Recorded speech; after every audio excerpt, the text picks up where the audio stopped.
Rohmu yang hidup penuhiku, mengalir dalamku.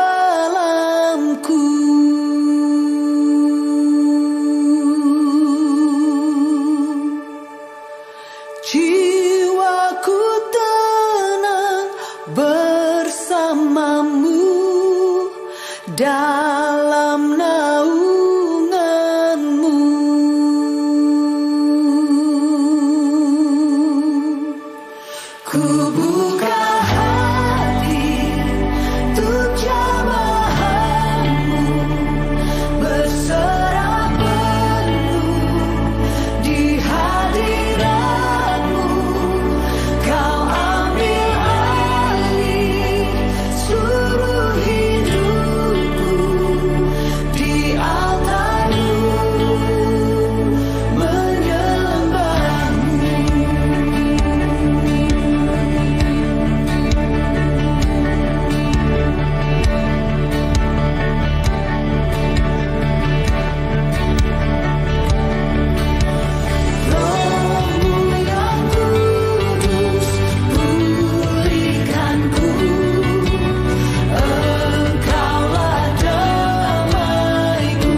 Ibadah akan segera dimulai.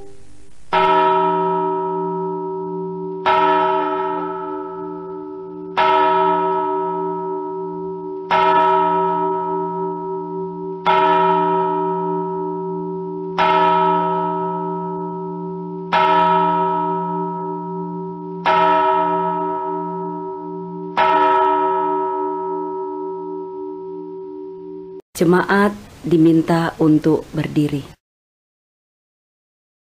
Jemaat yang Tuhan Yesus kasihi, masing-masing kita datang ke hadirat Tuhan. Kita yang sedang datang di hadirat Tuhan untuk beribadah kepada Tuhan, di rumah kita masing-masing dengan penuh pengagungan kepada Tuhan. Mari kita bawa hati dan kehidupan kita untuk dilayani oleh Tuhan melalui ibadah pada pagi ini. Pertolongan bagi kita pada ibadah pagi ini datangnya dari Tuhan yang menjadikan langit dan bumi, yang memelihara kesetiaannya sampai selama-lamanya, dan yang tidak pernah meninggalkan perbuatan tangannya. Turunlah atas saudara-saudara sekalian damai sejahtera dari Allah Bapa, dari Tuhan Yesus Kristus, dan dari Roh Kudus. Amin.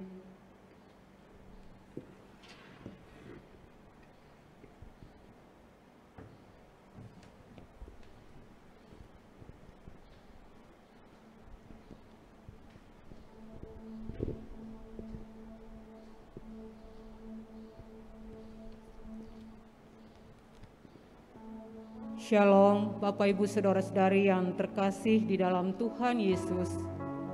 Kasih Tuhan tidak pernah terbatas dalam hidup kita.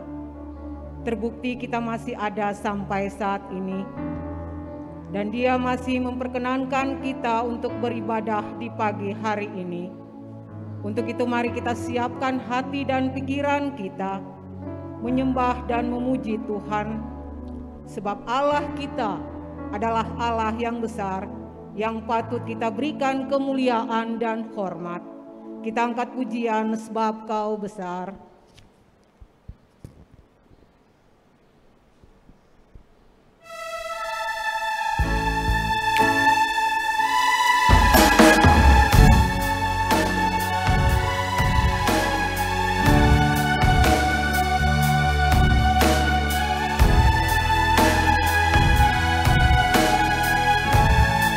Kemuliaan dan hormat, Beri kemuliaan dan hormat. Ku angkat suara pujian, ku agungkan nama-Mu. Ku beri kemuliaan dan hormat. Ku angkat suara pujian, ku agungkan nama-Mu. Sebab Kau besar, perbuatan-Mu ajaib, tiada seperti Engkau,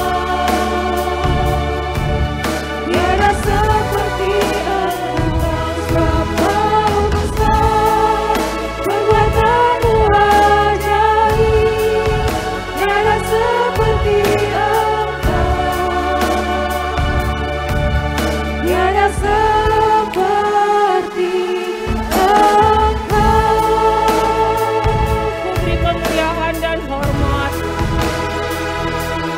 Ku beri kemuliaan dan hormat. Ku angkat suara pujian, ku agungkan nama-Mu. Ku beri kemuliaan dan hormat. Ku angkat suara pujian, ku agungkan nama-Mu. Sebab Kau besar, perbuatan-Mu ajaib, tiada seperti Engkau,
Jemaat yang dikasihi Tuhan, kita akan masuk dalam doa syukur dan pengakuan dosa.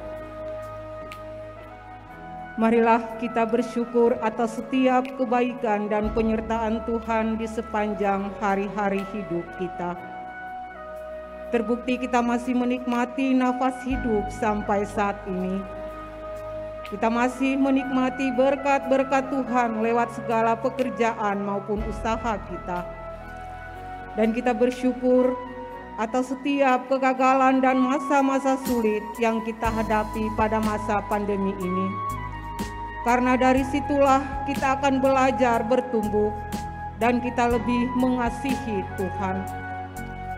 Kita juga mau mengakui segala dosa dan pelanggaran yang telah kita perbuat, baik dalam pikiran, perkataan, maupun perbuatan kita. Bagaimanapun kita menutupi segala dosa dan pelanggaran yang telah kita perbuat, tidak akan ada yang tersembunyi bagi Tuhan. Marilah kita datang secara pribadi di hadapan Tuhan, menaikkan ungkapan syukur dan pengakuan dosa di hadapannya. Kita berdoa.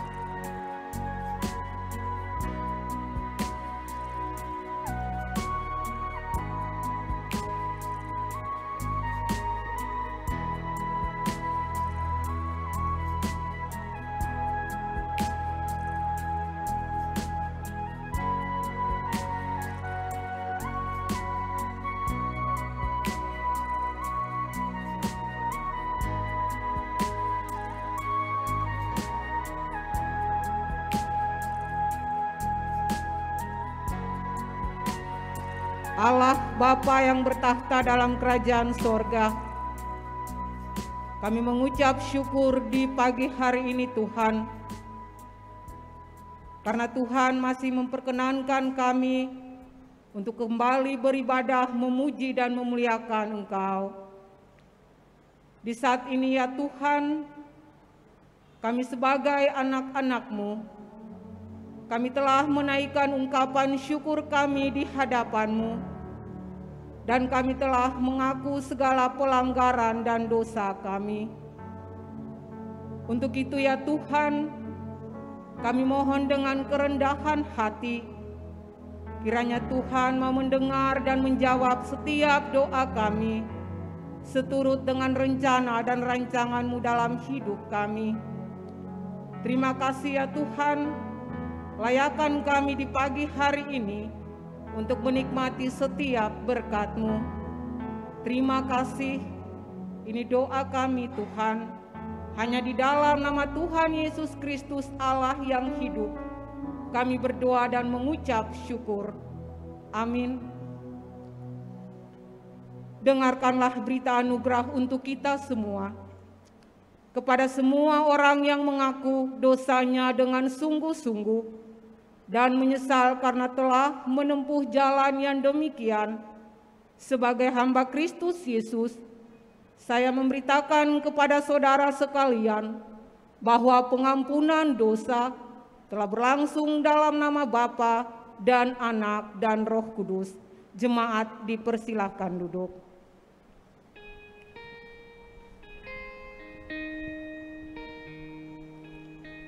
Jemaat yang dikasihi Tuhan, kasih Tuhan tidak terbatas dalam hidup kita. Apapun persoalan kita, pergumulan kita, dan keadaan yang kita hadapi saat ini, Tuhan selalu ada dan setia bersama-sama dengan kita. Pujian selalu bersyukur merupakan doa kita kepada Tuhan, bahwa kita harus selalu bersyukur karena Tuhan selalu setia dan menopang hidup kita. Kita angkat pujian selalu bersyukur.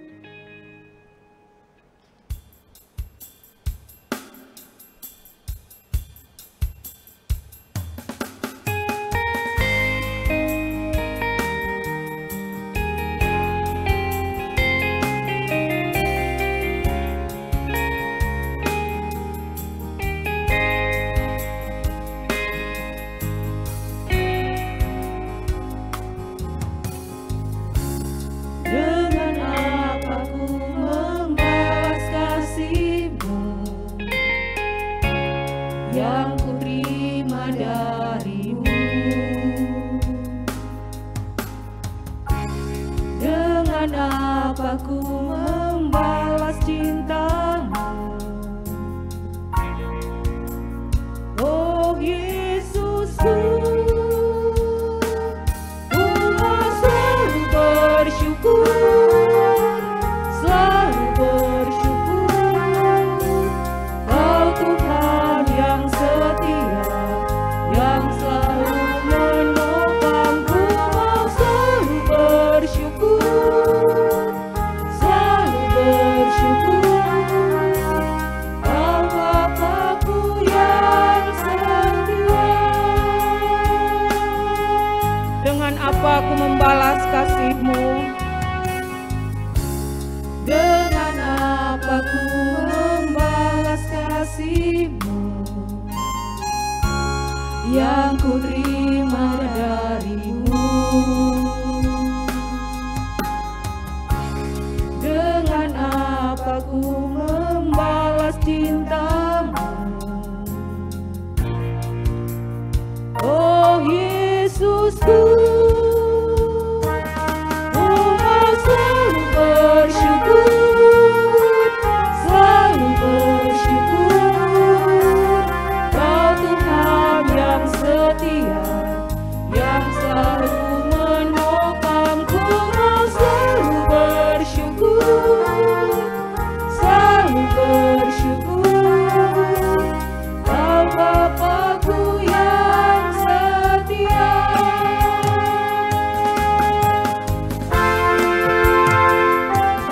Ku mau selalu bersyukur, selalu bersyukur. Kau Tuhan yang setia, yang selalu menopang. Ku mau selalu bersyukur, selalu bersyukur. Kau Bapa-Ku yang setia. Kau Bapa-Ku yang setia. Kau Bapa-Ku yang setia. Kau Bapa-Ku yang setia.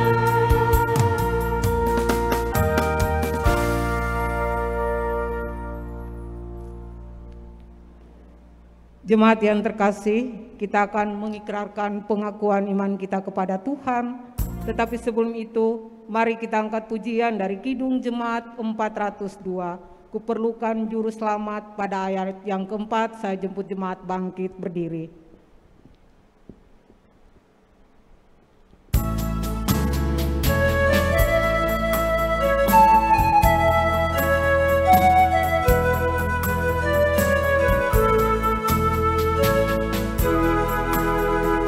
Perlukan juru selamat agar jangan ku sesat.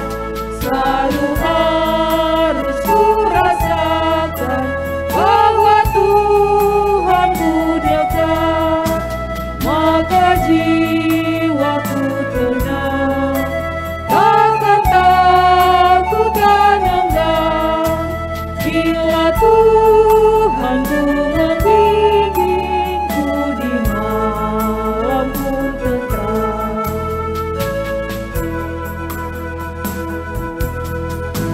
Ku perlukan juru selamat karena imanku lemah. Hiburan yang menguatkan sungguh tiada bandingnya. Maka jiwaku tenang, takkan takut dan enggan. Bila Tuhan ku membimbingku di malam pun tentram.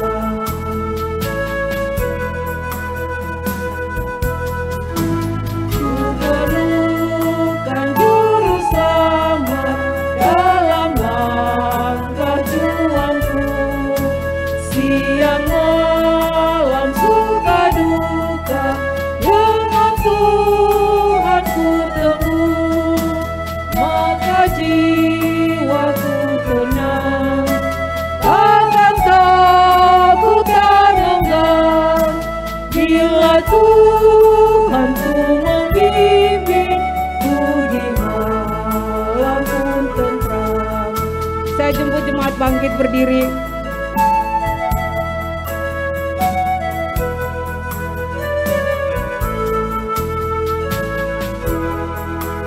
Ku perlukan juru selamat agar ku dibimbingnya melintasi arus Yordan ke negeri bahagia. Maka jiwaku tenang, takkan takut dan enggan bila Tuhanku membimbingku di malam pun tentram.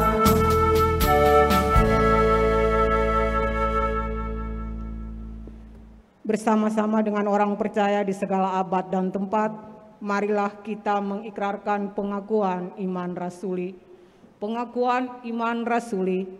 Aku percaya kepada Allah, Bapa yang Maha Kuasa, Khalik langit dan bumi, dan kepada Yesus Kristus, anaknya yang tunggal Tuhan kita, yang dikandung daripada Roh Kudus, lahir dari anak darah Maria, yang menderita sengsara di bawah pemerintahan Pontius Pilatus, disalibkan, mati dan dikuburkan, turun ke dalam kerajaan maut.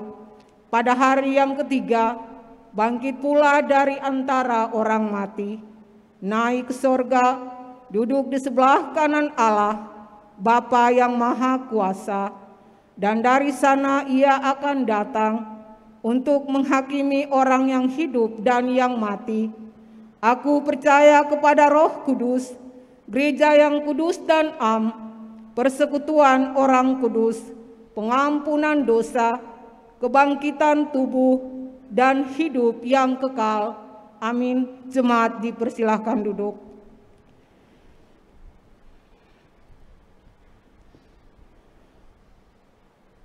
Bapak Ibu jemaat yang dikasihi Tuhan, kita akan mempersiapkan hati kita, pikiran kita untuk mendengarkan sabda firman Tuhan yang akan disampaikan oleh Ibu Evangelis Wita Ratu. Tetapi sebelum itu mari kita angkat pujian, Tuhan ku mau menyenangkanmu.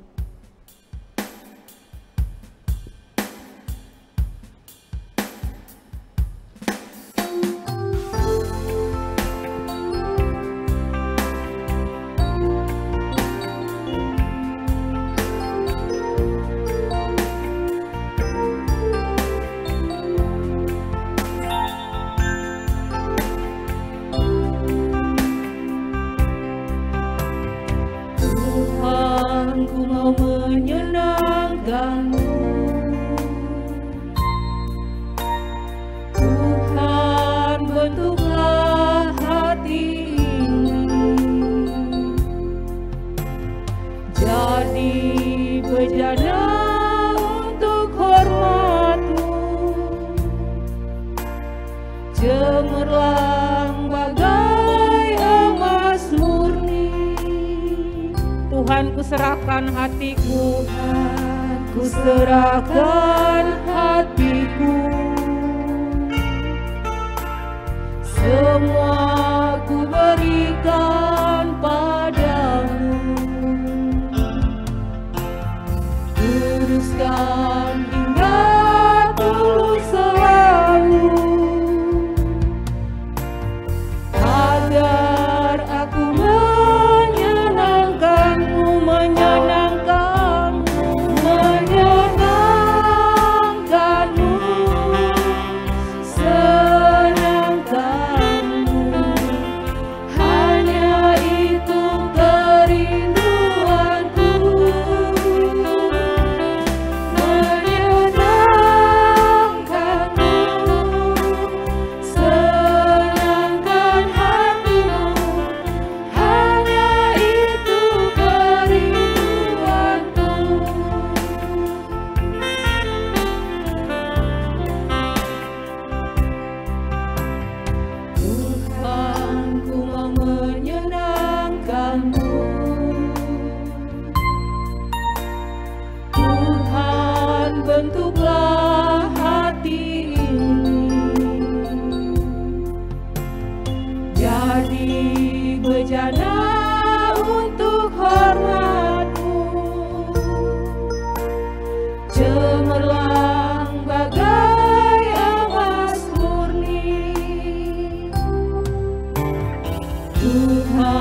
itu kerinduanku. Hanya itu kerinduanku.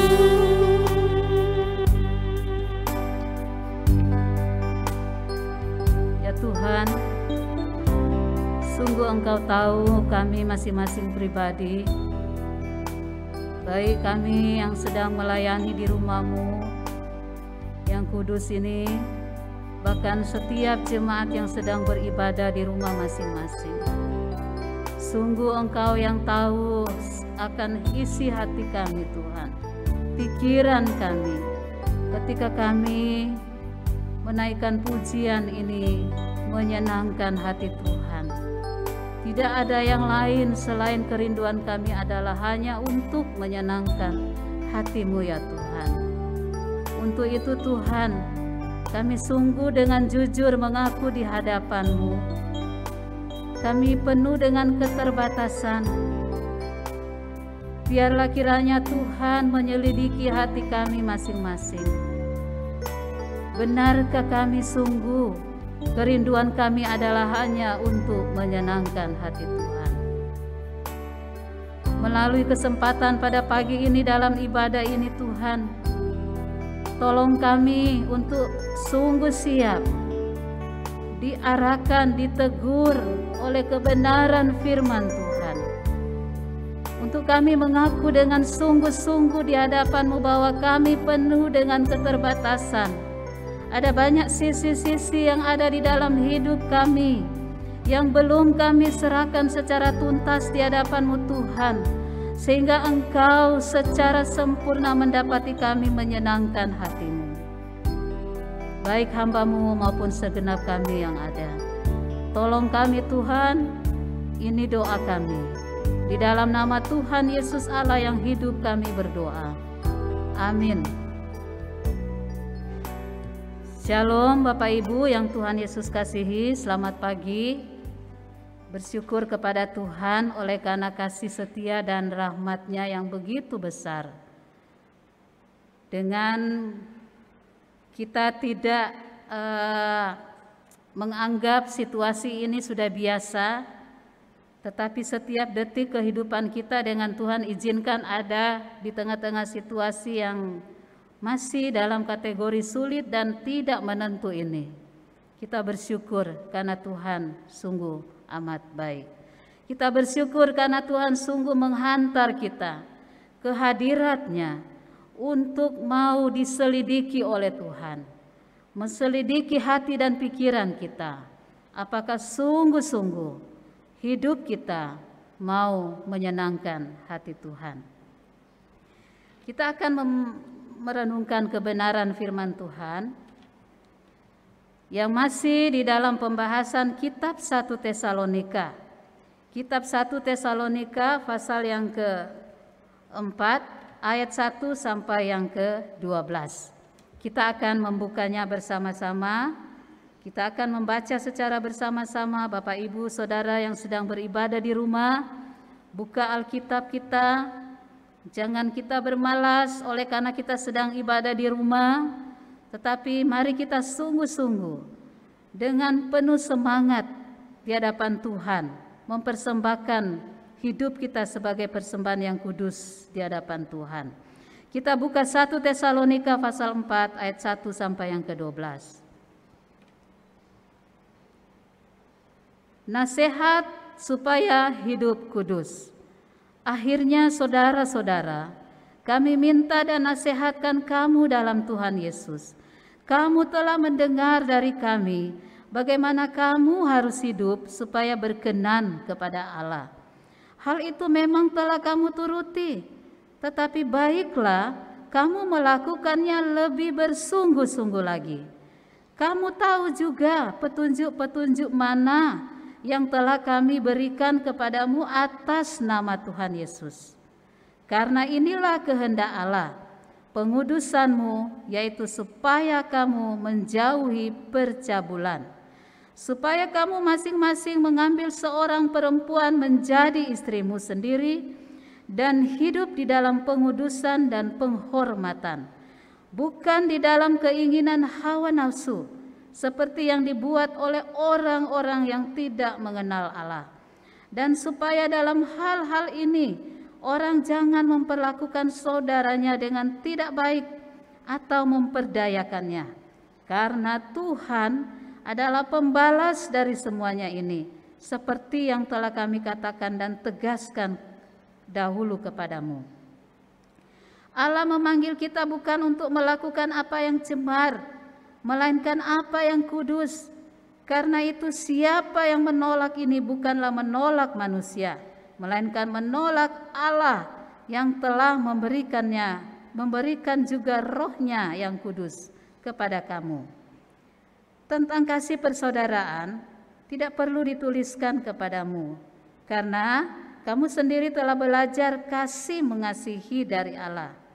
Hal itu kamu lakukan juga terhadap semua saudara di seluruh wilayah Makedonia.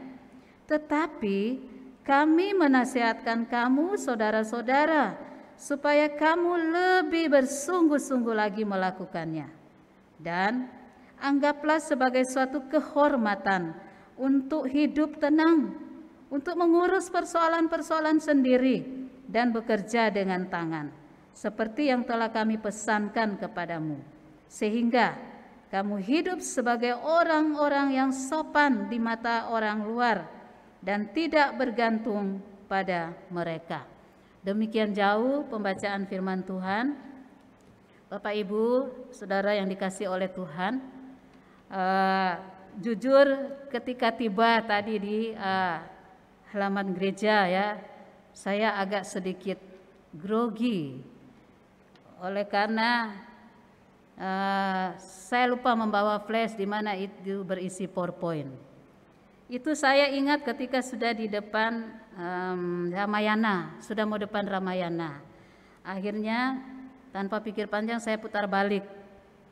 Saya berhenti sejenak depan Ramayana, lalu saya memikirkan balik tidak atau lanjut saja ke gereja. Tapi terus berbicara, hati saya sendiri berbicara, balik, pergi, kamu harus ambil, kan kamu sudah persiapkan. Saya jalan.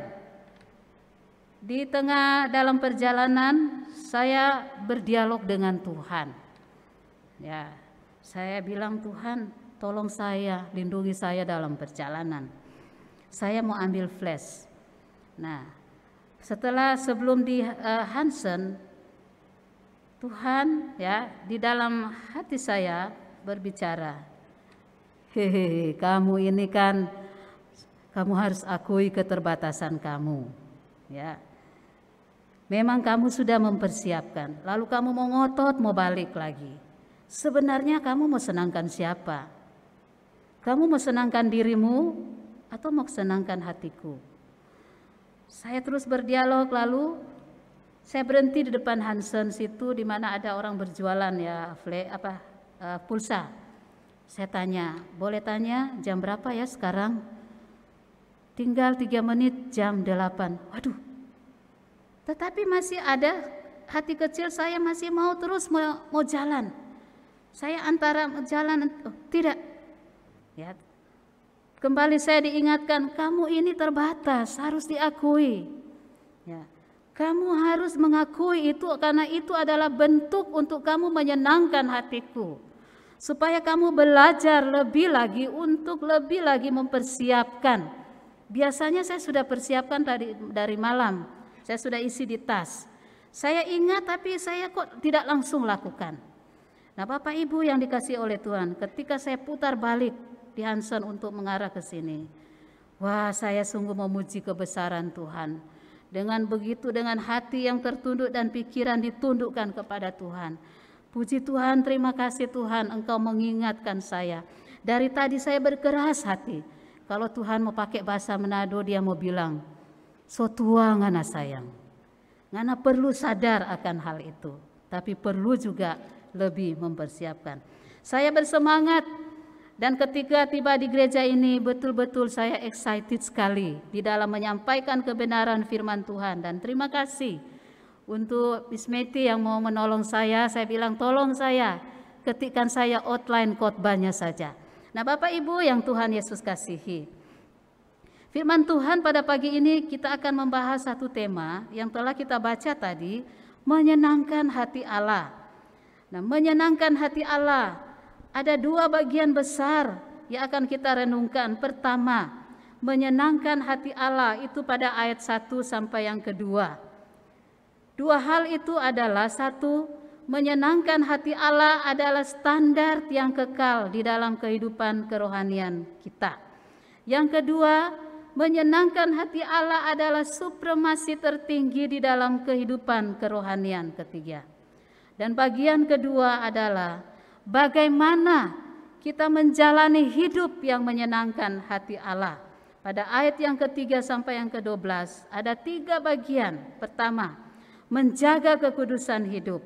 Ayat 3 sampai 8. Kedua, hidup dalam kasih persaudaraan.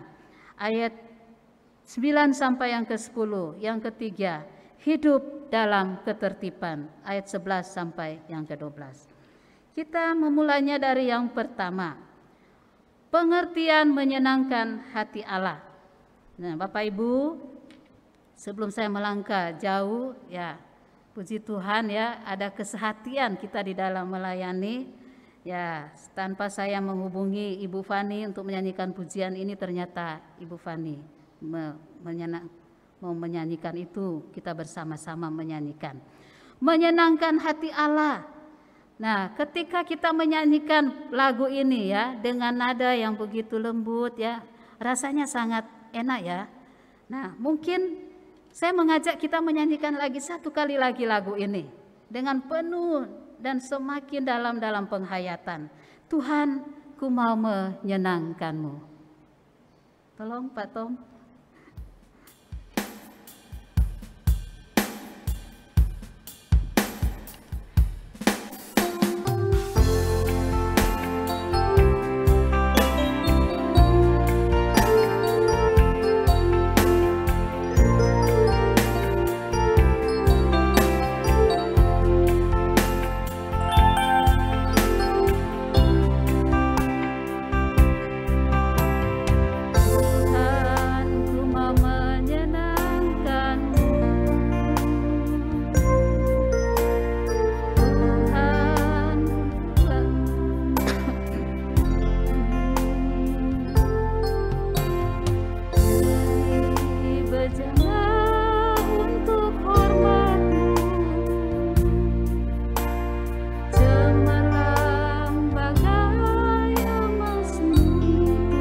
Serahkan,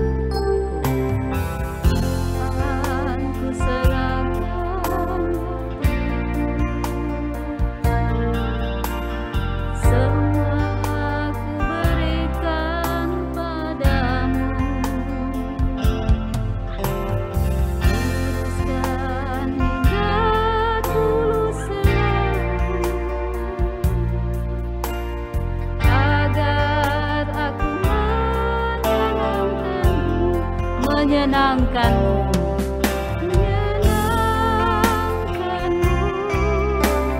senangkanmu. Hanya itu kerinduanku,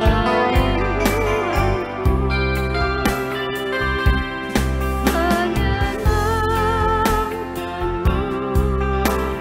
senangkan hatimu. Hanya itu kerinduanku, hanya itu kerinduanku.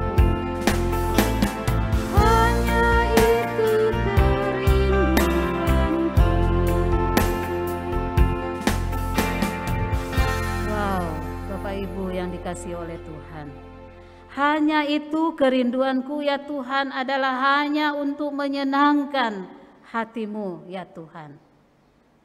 Sungguhkah itu? Sungguhkah Bapak Ibu Saudara dan saya bahwa kerinduan kita itu tidak ada yang lain. Kerinduan kita itu adalah hanya untuk menyenangkan hati Tuhan.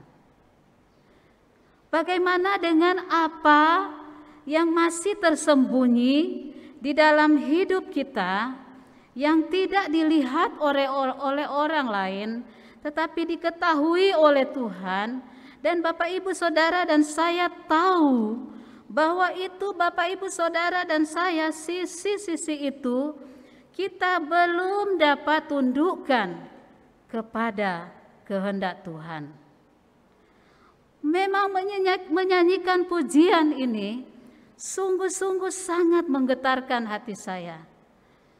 Enak dinyanyikan, tetapi pujian ini terus-menerus mengejar saya. Sungguhkah itu? Bagaikan Tuhan ada di depan saya. Sungguhkah itu? Sungguhkah kamu mau menyenangkan hatiku? Kita semua mau belajar, Bapak Ibu yang dikasihi oleh Tuhan. Firman Tuhan yang baru kita baca tadi di dalam surat Rasul Paulus kepada jemaat di 1 Tesalonika 4 ayat 1 sampai 12. Di mana dalam pembahasan waktu yang lalu, jemaat Tesalonika ini sungguh-sungguh jemaat yang begitu luar biasa. Jemaat yang dapat dijadikan teladan. Jemaat yang sungguh-sungguh serius di dalam hidup mereka menantikan suatu hari akan kedatangan Kristus yang kedua kali, di mana mereka sungguh-sungguh hidup di dalam Tuhan untuk menantikan kedatangan Tuhan yang kedua kali. Bapak Ibu yang dikasihi oleh Tuhan kita Yesus Kristus, sampai pada tulisan yang dituliskan oleh Paulus di dalam ayat-ayat ini, sesungguhnya tidak didapati bahwa jemaat di Tesalonika telah melakukan sesuatu yang tidak menyenangkan hati Tuhan. Tetapi mengapa firman Tuhan ini tiba kepada jemaat di Tesalonika? Jemaat di Tesalonika adalah jemaat yang sudah di dalam Tuhan. Berarti kebenaran firman Tuhan ini ditujukan juga kepada kita, di mana kita adalah gereja Tuhan, di mana kita adalah anggota tubuh Kristus, di mana kita adalah anak-anak Tuhan. Bapak Ibu yang dikasihi oleh Tuhan, setelah kita diselamatkan oleh Tuhan, kita mengalami kelahiran baru dari Tuhan melalui Kristus Yesus dengan pengorbanannya di atas kayu salib. Lalu kita setiap orang yang telah percaya dan mengalami akan hal itu, kita harus terus bertumbuh di dalam Dia. Karena keselamatan itu kita harus kerjakan secara terus-menerus sampai kita mencapai tujuan Allah menghadirkan kita di dunia ini, yaitu menyenangkan hati Allah. Kita melihat bagian pertama, arti menyenangkan hati Allah pada ayat pertama dan yang kedua. Nah, saya hanya mengambil saja sedikit dari ayat yang ke-1. Kamu telah mendengar dari kami bagaimana kamu harus hidup supaya berkenan kepada Allah. Kata berkenan di sini dalam bahasa Yunani adalah aresko, artinya menyenangkan, menyukakan, berkenan. Dalam versi terjemahan firman Allah yang hidup dikatakan di situ, saudara sudah tahu bagaimana menyukakan Allah dalam hidup sehari-hari karena mengetahui perintah-perintah Tuhan Yesus sendiri yang kami berikan kepada saudara-saudara. Dalam terjemahan bahasa Indonesia sehari-hari, akhirnya saudara-saudara, kami sudah memberikan teladan kepadamu mengenai bagaimana kalian harus hidup untuk menyenangkan hati Allah.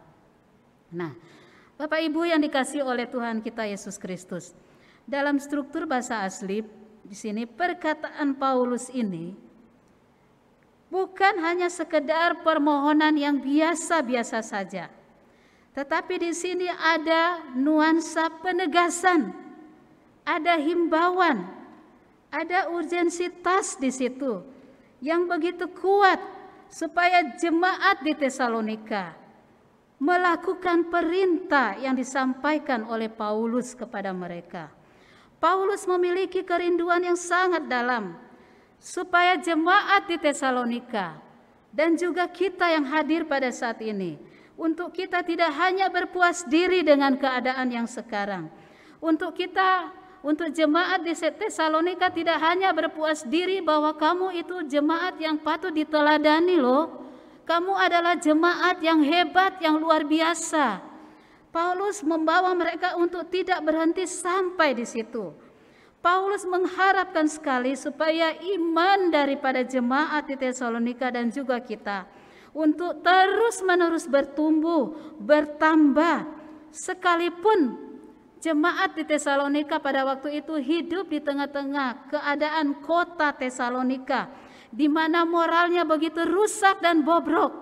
Begitu juga dengan keadaan kita, di mana kita sedang hidup di tengah-tengah dunia di mana zaman makin jahat.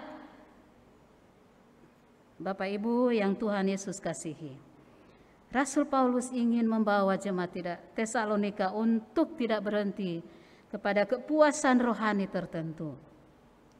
Paulus ingin membawa jemaat Tesalonika untuk serius merenungkan sudah seberapa jauh kamu hidup berkenan kepada Tuhan.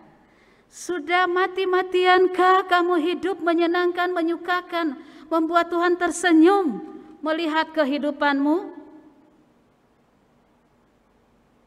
Paulus menginginkan ada peningkatan dari hari demi hari di tengah-tengah kehidupan zaman pada waktu itu jemaat Tesalonika, di mana situasi yang sudah sangat rusak kehidupan moralnya.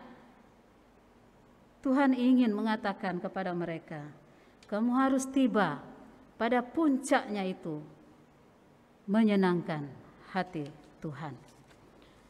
Mari kita lihat dua bagian nih yang Paulus sampaikan, arti menyenangkan hati Allah dalam konteks pasal 4 ini. Pertama, menyenangkan hati Allah adalah standar yang kekal dalam kehidupan kerohanian. Seperti yang saya sudah bahas tadi bahwa jemaat Tesalonika ada di tengah-tengah kehidupan kota yang sudah bobrok moralnya. Di mana salah satu hal yang serius disoroti situ dalam pembacaan kita tadi tentang percabulan. Belum ditambah dengan yang lain-lain, karena itu jemaat Tesalonika terletak di kota yang sungguh luar biasa kehidupan perekonomian. Nah, kota Tesalonika memiliki populasi penduduk yang padat. Mereka mapan dan makmur dari perekonomian dibandingkan dengan kerajaan-kerajaan lain yang ada di kerajaan Yunani, yaitu Makedonia pada waktu itu. Mereka memiliki kota mereka kedudukannya sangat strategis.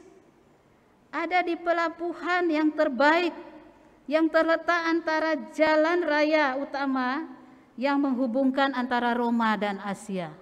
Bisa membayangkan apa saja sudah masuk di tengah-tengah kota Roma. Bapak Ibu, kalau kita merenungkan lebih dalam kehidupan moral di tengah-tengah kota orang-orang yang ada di kota Roma.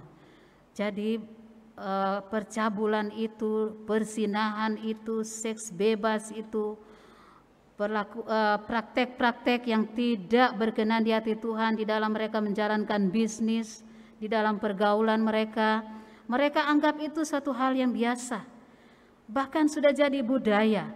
Sehingga Paulus tiba kepada jemaat di Tesalonika dengan surat ini mengatakan kepada mereka, ingat, saudara-saudaraku, ingat, memang kamu sungguh-sungguh telah melakukan apa yang menyenangkan hati Tuhan, tapi lebih lagi kamu ingat akan hal itu, supaya kamu tidak terseret dengan keadaan situasi di mana kamu ada. Ingatlah standar kekal daripada hidupmu, hidup kerohanianmu, yaitu menyenangkan hati Allah. Jangan kamu kompromi dengan nilai-nilai budaya pada waktu itu. Bapak Ibu yang dikasihi oleh Tuhan, bagaimana dengan kita? Nah, saya merenungkan begini, mungkin Bapak Ibu bilang, wah, nggak relevan lagi, ya. Kita tidak mungkinlah melakukan itu, percabulan, ya. Kita tidak mungkinlah melakukan hal-hal yang tidak memuliakan Tuhan. Nah, Bapak Ibu, Saya kaget sekali waktu saya pulang kampung ya berapa waktu lalu. Di sana ternyata, tapi kalau saya coba lihat, kalau di kampung Pak Noldi suami saya enggak begitu ya. Kalau ada kedukaan orang mati, kalau dulunya kita itu di kampung itu ada malam penghiburan itu saya masih ada pada waktu itu menyanyikan lagu-lagu. Kalau orang Manado bilang samper ya. Jadi sambil menyanyi lalu lagu-lagu rohani.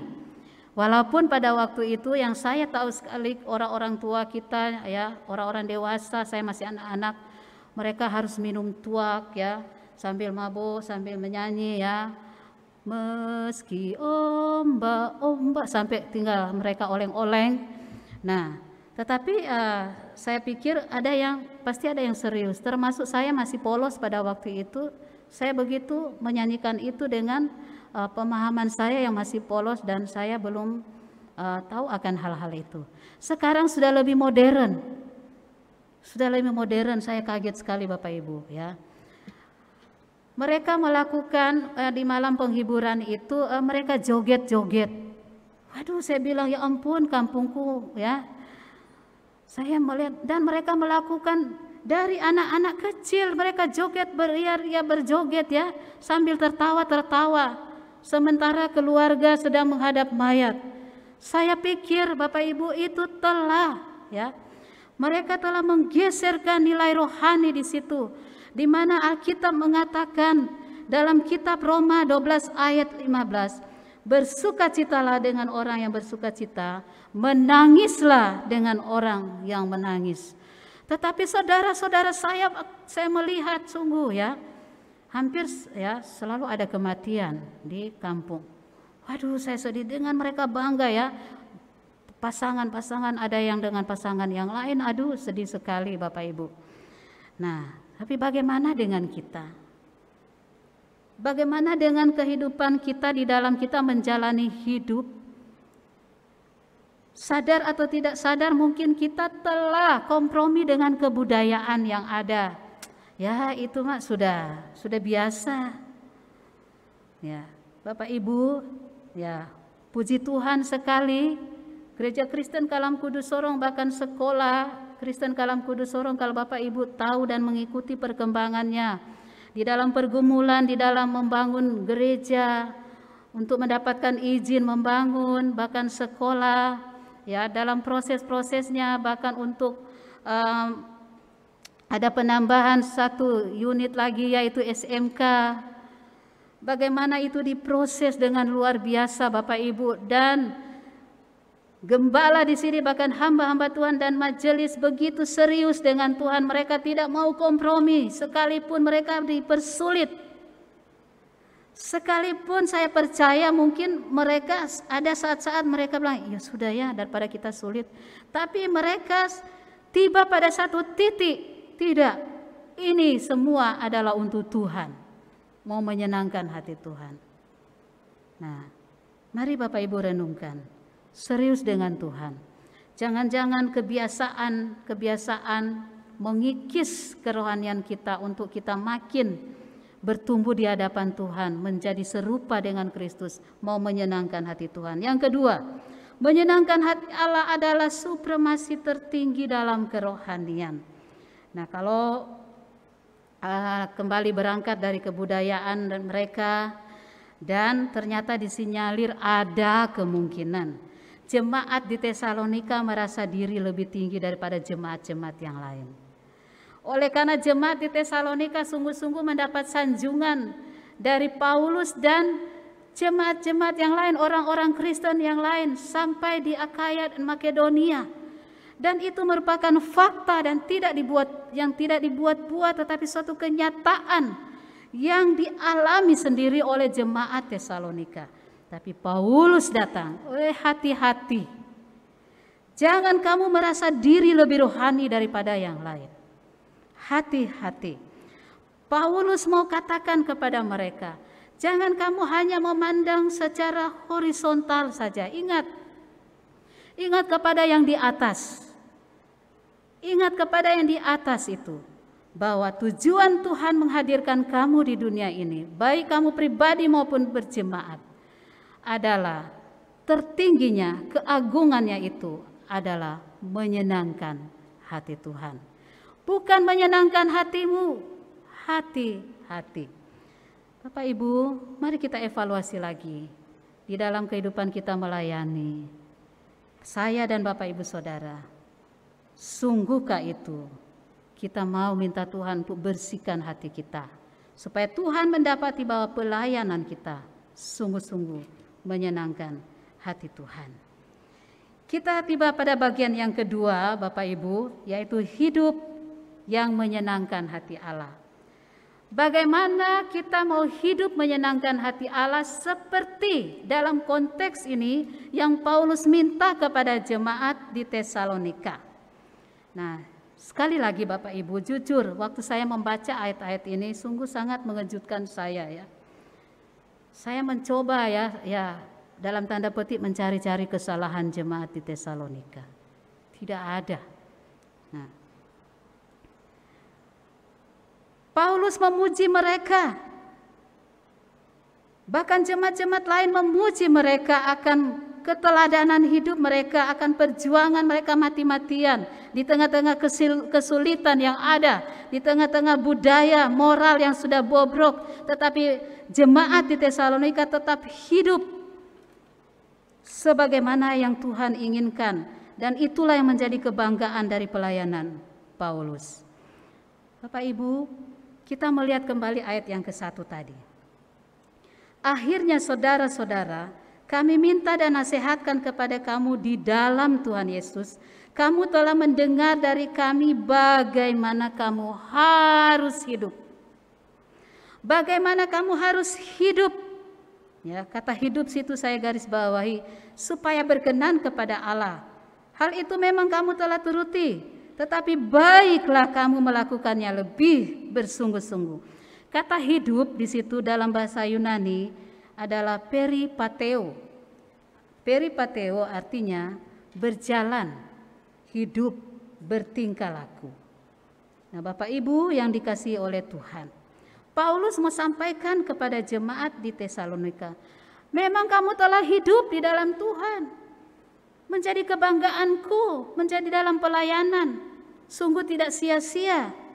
Tetapi aku minta kepada kamu, di tengah-tengah kehidupan di Tesalonika yang sungguh sangat mengerikan kehidupan moralnya, kamulah yang aku tuntut, yang Tuhan tuntut untuk kamu memberikan moralmu yang tertinggi, perilakumu yang lebih tinggi dan hari demi hari harus bertambah dan bertambah. Itu yang Paulus katakan pada bagian terakhir pada ayat 1 ini, lebih bersungguh-sungguh.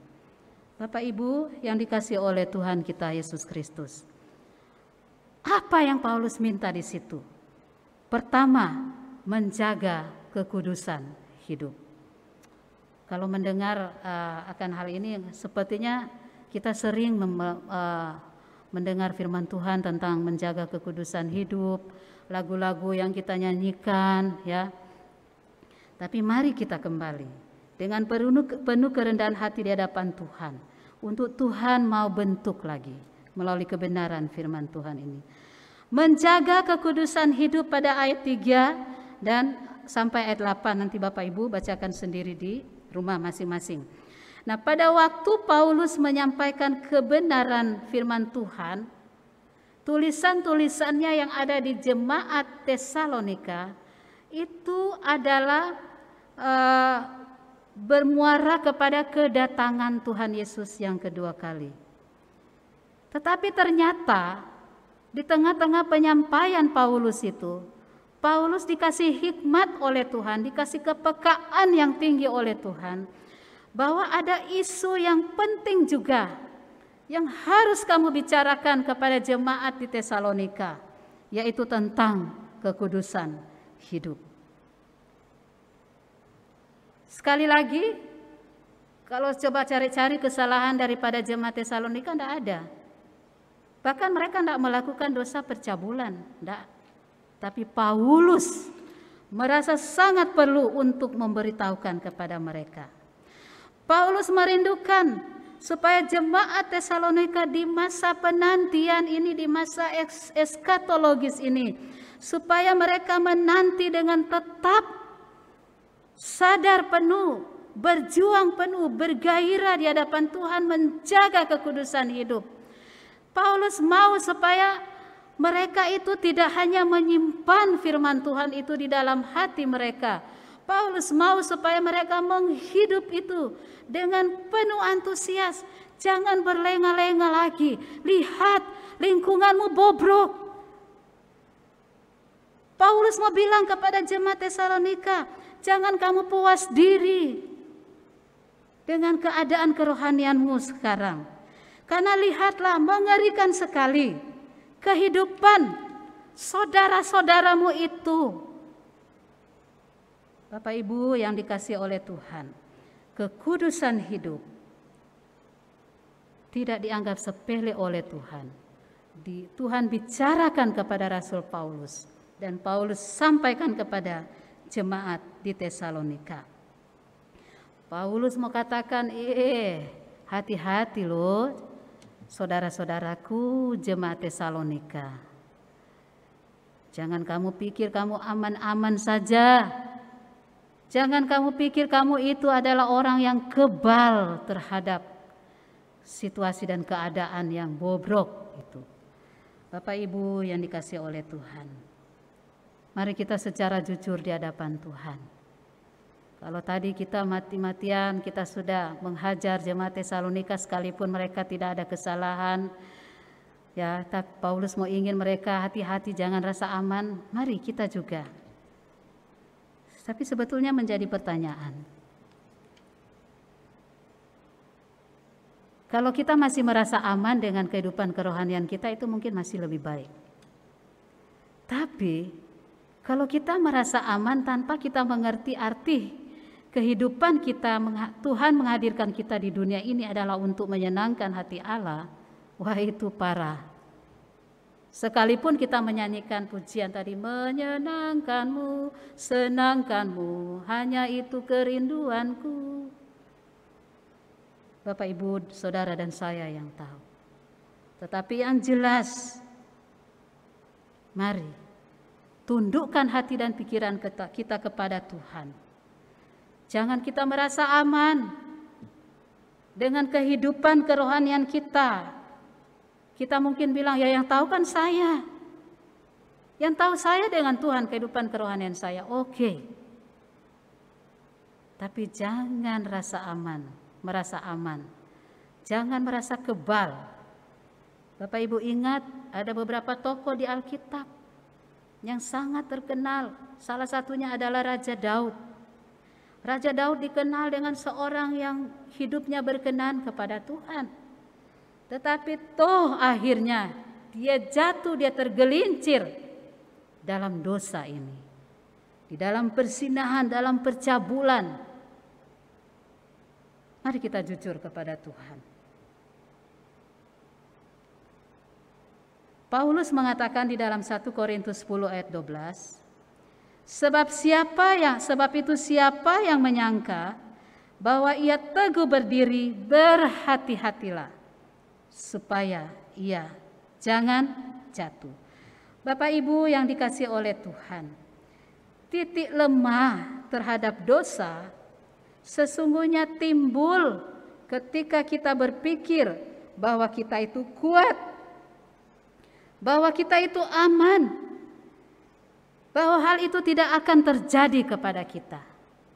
Itulah titik awal kejatuhan kita. Hati-hati. Saya pernah memberikan contoh tentang seorang hamba Tuhan, tentang Raffi Sakarias, yang mungkin kembali Bapak Ibu ingat. Wah, siapa yang tidak kenal dengan Raffi Sakarias? Seorang hamba Tuhan yang begitu terkenal, seorang yang apologis, dipanggil sana sini oleh pejabat.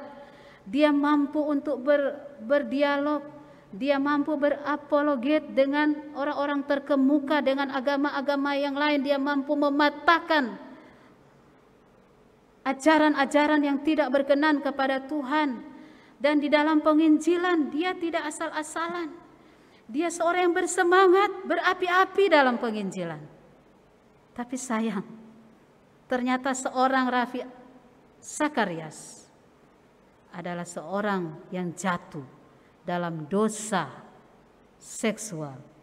Wah, kalau saya membaca itu ya sungguh sangat ya menyedihkan sekali. Bagaimana dia punya satu tempat, suatu panti pijat di situ, ya keluarganya nak tahu apa yang dia lakukan di situ. Ternyata dia lakukan di situ, dia melakukan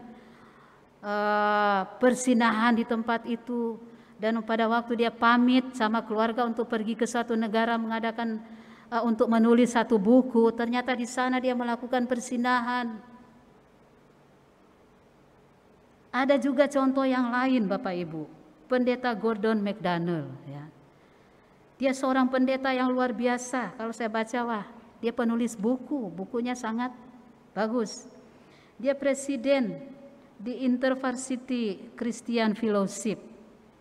Dia seorang figur pemimpin rohani. Dan dia merupakan model pernikahan yang sangat ideal. Wah, ya. Buku-bukunya yang ditulis kebanyakan mengenai kehidupan keluarga Kristen. Tetapi tuh pada akhirnya di hadapan khalayak, di hadapan publik, di hadapan umum, dia mengaku bahwa ia telah jatuh dalam dosa seksual.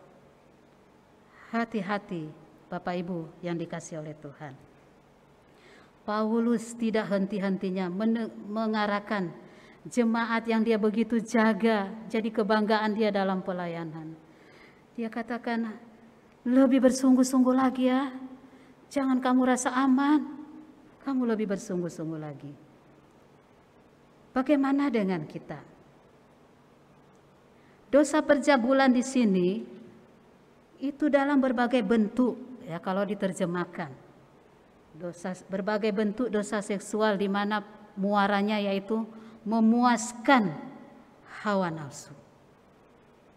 Bisa berupa persinahan, petting, pornografi, masturbasi, pikiran-pikiran liar, kotor, perkataan-perkataan yang tidak senonoh.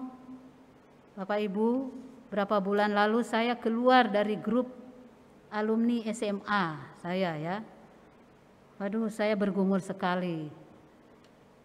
Ya, mau jelekan juga, ya di sana itu tempat kelahiran saya, tempat di mana saya sekolah juga, tapi kenyataan di dalam mereka memposting bertubi-tubi baik berupa gambar, candaan-candaan yang tidak sepatutnya, yang porno, dan itu ditanggapi dengan biasa-biasa saja, dengan tertawa. Waduh, saya sangat ngeri sekali. Akhirnya saya mengambil keputusan, saya harus keluar dari grup ini. Nah, Bapak Ibu, mungkin ya kita kan jemaat yang mau bertumbuh ya di dalam Tuhan. Ayo kita benahi satu persatu.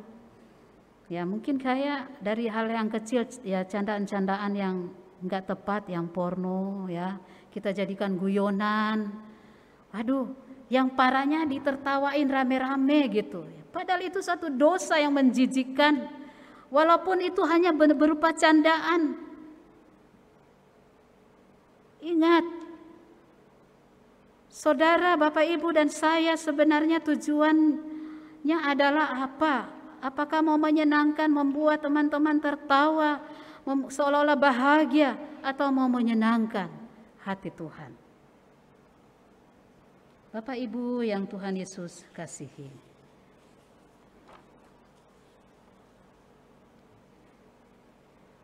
bagaimana dengan anak-anak muda?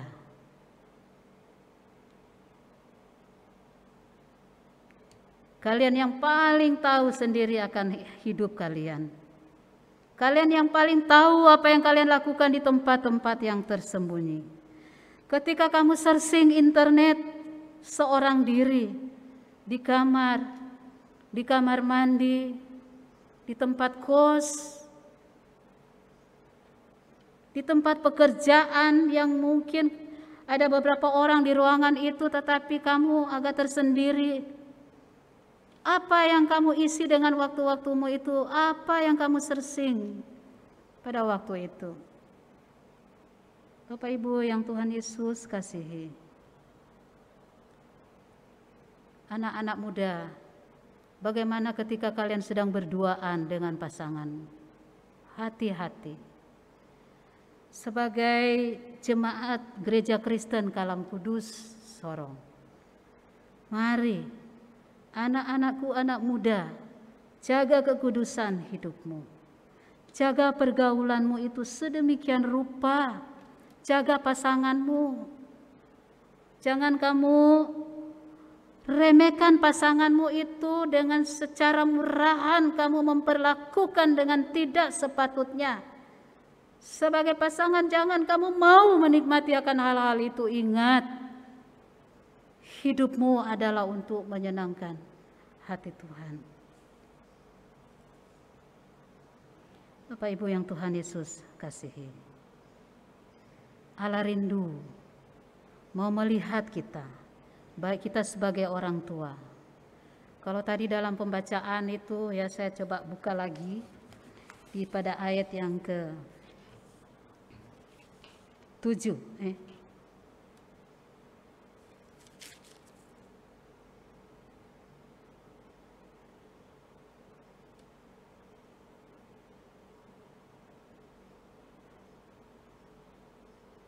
Ayat 4, supaya kamu masing-masing mengambil seorang perempuan menjadi istrimu sendiri dan hidup di dalam pengudusan dan penghormatan.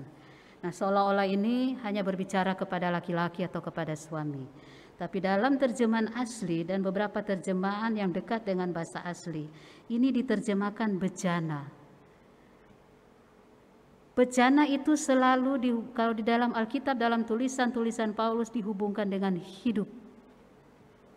Jadi ini bukan hanya berbicara kepada laki-laki, ini berbicara kepada kita, baik wanita, baik anak muda, baik yang sudah menikah, baik yang belum menikah, baik yang tidak menikah. Hati-hati, jagalah kekudusan hidupmu. Yang kedua, hidup dalam kasih persaudaraan. Hidup dalam kasih persaudaraan ayat 9 sampai yang ke-10 saya bacakan. Tentang kasih persaudaraan tidak perlu dituliskan kepadamu, karena kamu sendiri telah belajar kasih mengasihi dari Allah. Hal itu kamu lakukan juga terhadap semua saudara di seluruh wilayah Makedonia. Tetapi kami menasihatkan kamu saudara-saudara supaya kamu lebih bersungguh-sungguh lagi. Ya. Bapak Ibu yang dikasihi oleh Tuhan, Paulus sudah katakan mengenai soal kasih mengasihi dalam persaudaraan, kamu sebenarnya tidak usah ditulis lagi. Kamu sudah tahu dan kamu lakukan, bahkan kamu lakukan sampai lintas wilayah. Tapi kenapa Paulus mengatakan ini selain untuk lebih bersungguh-sungguh lagi?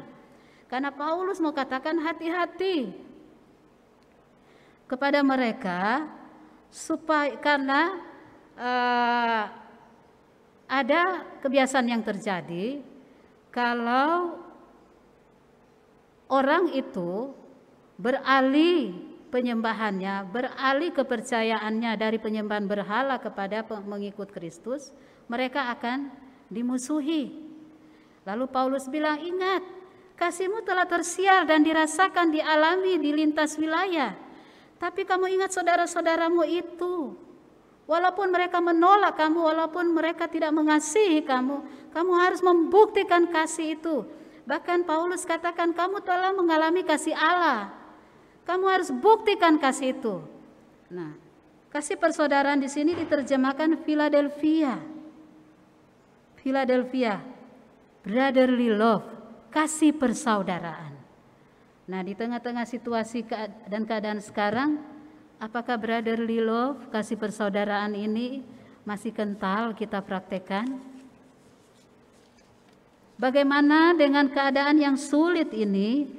Apakah kita Bapak Ibu ada kepekaan melihat keluarga kita, baik yang jauh, baik yang dekat? Ini keluarga dulu, lingkungan keluarga dulu. Ya. Jangan-jangan kita berdalih, iya saya kan memerlukan, kita harus, imun tubuh kita harus kuat. Wah, kalau saya suruh bagi-bagi, bagaimana dengan saya? Bagaimana dengan suami? Bagaimana dengan anak?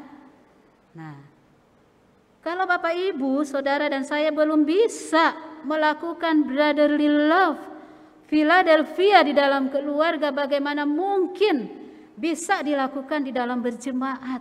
Tapi saya percaya jemaat Gereja Kristen Kalam Kudus Sorong bisa, dan itu terjadi. Dan mari lebih ditingkatkan lagi.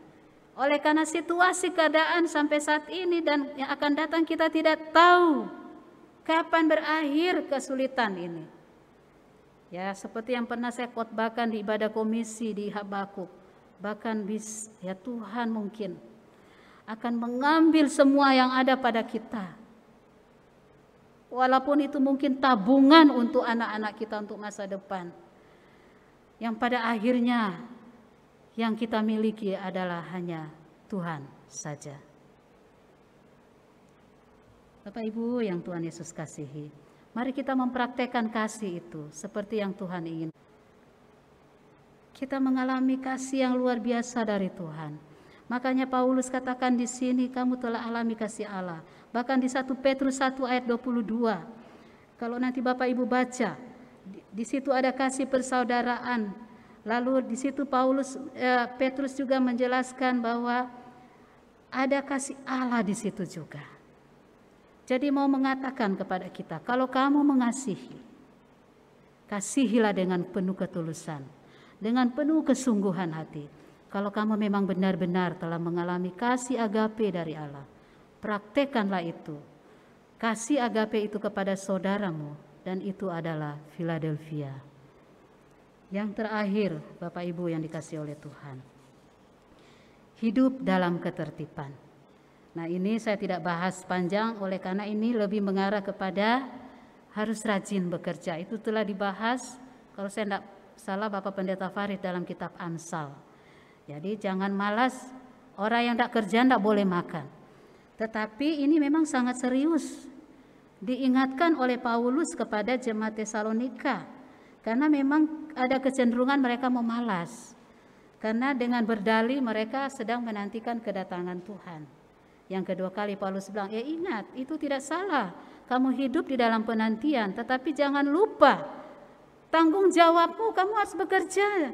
Jangan malu-maluin, jangan kamu mempermalukan Tuhan. Jangan hidupmu hanya mau bergantung kepada orang lain. Kamu harus bekerja. Kamu lihat aku bekerja juga. Aku enggak digaji oleh kamu, aku kerja sendiri. Kamu lihat juga Tuhan Yesus itu juga bekerja. Penciptaan yang dilakukan oleh Tuhan itu juga adalah menunjukkan bahwa Allah juga bekerja. Jadi kamu harus bekerja. Nah, itu yang mau ditekankan. Saya bilang tadi serius oleh karena itu terulang lagi yang disampaikan oleh Paulus di dalam kitab 2 Tesalonika 3 ayat 6 sampai 15, di mana di sana lebih rinci lagi. Mari Bapak Ibu yang dikasihi oleh Tuhan. Seperti yang saya katakan tadi, Bapak Ibu Saudara dan saya lebih tahu, kita masing-masing lebih tahu keadaan kerohanian kita. Supaya ketika setelah kita mendengarkan firman Tuhan ini, kita dibaharui lagi. Ketika kita menyanyikan pujian tadi, Tuhan, ku mau menyenangkan-Mu. Betul-betul kita sungguh-sungguh menyanyikan dengan penuh kesadaran penuh di hadapan Tuhan sambil menyerahkan, Tuhan ini loh Tuhan hal-hal yang masih harus saya bereskan. Supaya sungguh Tuhan mendapati aku mencapai mahkota itu, yaitu memuliakan Tuhan. Itulah tujuan Allah menghadirkan kita di dunia ini. Amin. Mari kita berdoa. Ya Tuhan, Bapa di surga, di dalam nama Tuhan Yesus, hamba-Mu telah selesai menyampaikan kebenaran firman-Mu, dan hamba sungguh tahu dan sadar betul, hamba diminta, dituntut oleh Tuhan, pertanggungjawaban yang lebih tinggi lagi untuk hamba lakukan. Dan bagi jemaat-Mu sekalian, ya Tuhan, tolong mereka. Kiranya Tuhan, dengan kuasa Roh Kudus-Mu menolong setiap jemaat untuk dapat menyerahkan. Dan tidak ada yang ditahan-tahan, bahkan satu titik pun Biarlah semua daripada jemaat Gereja Kristen Kalam Kudus Sorong, pribadi lepas pribadi, menyerahkan, menundukkan itu kepada Tuhan, supaya Tuhan mendapati hidup kita pribadi, hidup kita berjemaat adalah hidup yang menyenangkan hati Tuhan. Sungguh sangat menakutkan ya Tuhan, kami harus akui di hadapan-Mu, kami seringkali lemah. Untuk itu Tuhan tolong kami, supaya ketika pun suatu saat kami jatuh, biarlah kami tidak menyerah dengan keadaan, tapi kami bangkit lagi di hadapan Tuhan dan memohonkan lagi pertolongan Tuhan untuk kembali mengisi hidup kami dengan isi hati-Mu, supaya kami didapati ketika Engkau datang kedua kali, kami akan berdiri di hadapan-Mu Tuhan, Engkau akan tersenyum melihat kami. Terima kasih, dan hamba-Mu berdoa menyerahkan untuk segenap jemaat Gereja Kristen Kalam Kudus Sorong yang sedang beribadah di rumah masing-masing. Tuhan yang tahu keadaan mereka, jemaat yang bergumul dalam kondisi kesehatan, pribadi lepas pribadi Tuhan dengan nama mereka masing-masing. Tuhan kiranya berbelas kasihan untuk memulihkan. Jemaat yang masih dalam proses pemulihan, yang terpapar, kiranya Tuhan menolong mereka untuk dipulihkan. Jemaat yang sudah dipulihkan tetapi mereka mengalami efek-efek yang cepat lelah, biarlah mereka tetap bersyukur kepada Tuhan. Biarlah Tuhan menggantikan dengan semangat yang baru hari demi hari kepada mereka. Jemaat yang bergumul dengan kehidupan perekonomian oleh karena dampak daripada COVID ini, biarlah mereka tidak memfokuskan diri kepada kesulitan ini. Biarlah mereka memandang kepada Tuhan Allah yang besar, memberi hikmat kepada mereka untuk apa yang mereka bisa lakukan dan kerjakan, untuk mereka bisa menjalani hidup yang Tuhan masih percayakan. Hamba berdoa menyerahkan kepadamu Tuhan untuk jemaat yang sedang berulang tahun. Untuk hari ini, Bapak Roy Mamintada, Bapak Wong Hendra Wijaya, anak Asera Tumiwan. Tuhan memberkati akan kedua bapak ini dan ketiga anak ini, di mana hari ini mereka berulang tahun. Bahkan anak-anak Tuhan, jemaat Tuhan yang akan berulang tahun di sepanjang minggu yang akan berjalan ini.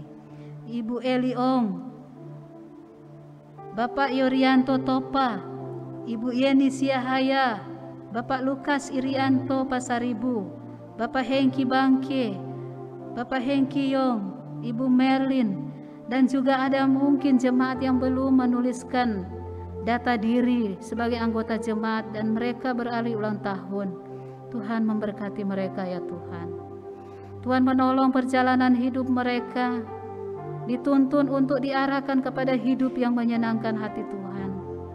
Segala kesulitan-kesulitan yang mereka hadapi, biarlah mereka memandang kepada Tuhan, dan biarlah hikmat yang Tuhan taruh kepada mereka untuk lebih bersemangat mereka mengerjakan panggilan mereka. Terima kasih Tuhan, memberkati hidup keluarga mereka, pernikahan mereka, usaha mereka, pekerjaan mereka, masa depan mereka. Terima kasih ya Tuhan, terpujilah Engkau Allah yang hidup. Kami berdoa menyerahkan untuk persembahan yang sebentar lagi akan dikumpulkan oleh kami. Kami sungguh menyadari bahwa tidak ada di dalam hidup kami yang semua itu adalah milik kami. Semua itu adalah milik Tuhan. Untuk itu, sebagai rasa syukur kami di hadapan Tuhan, kiranya Tuhan memberkati setiap pemberian kami. Hamba berdoa untuk setiap jemaat dalam hidup usaha pekerjaan mereka, Tuhan memberkati. Terima kasih Tuhan, ini doa kami. Di dalam nama Tuhan Yesus Kristus Allah yang hidup kami berdoa. Amin. Jemaat yang Tuhan Yesus kasihi, saya mengajak kita untuk bangkit berdiri. Kita akan menyanyikan doksologi, kemudian kita menerima berkat Tuhan.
Yesus kasihi, hidup menyenangkan hati Allah adalah keagungan tertinggi di dalam perjalanan hidup kita di hadapan Tuhan. Oleh karena itulah tujuan Tuhan menghadirkan kita di dunia ini. Oleh karena itu berjuanglah untuk mencapainya selagi masih ada kesempatan memperjuangkannya. Kiranya Allah yang kita senangkan itu memberkati dan melindungi kita di dalam kasih setia-Nya yang tak berkesudahan, di dalam perjalanan hidup kita, mulai saat ini sampai kekal selama-lamanya. Amin.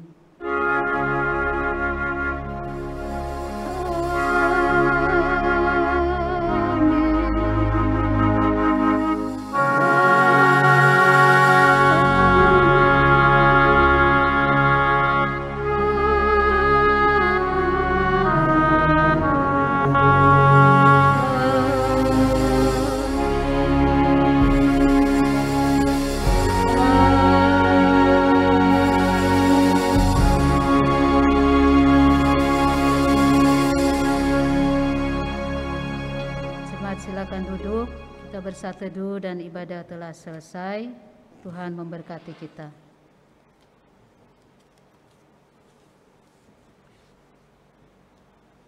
Haleluya!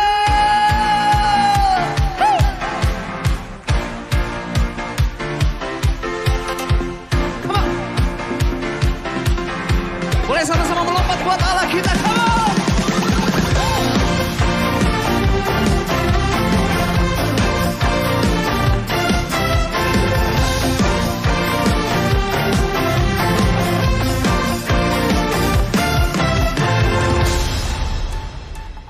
Kau yang hidup di dalamku, menjadikanku lebih dari pemenang.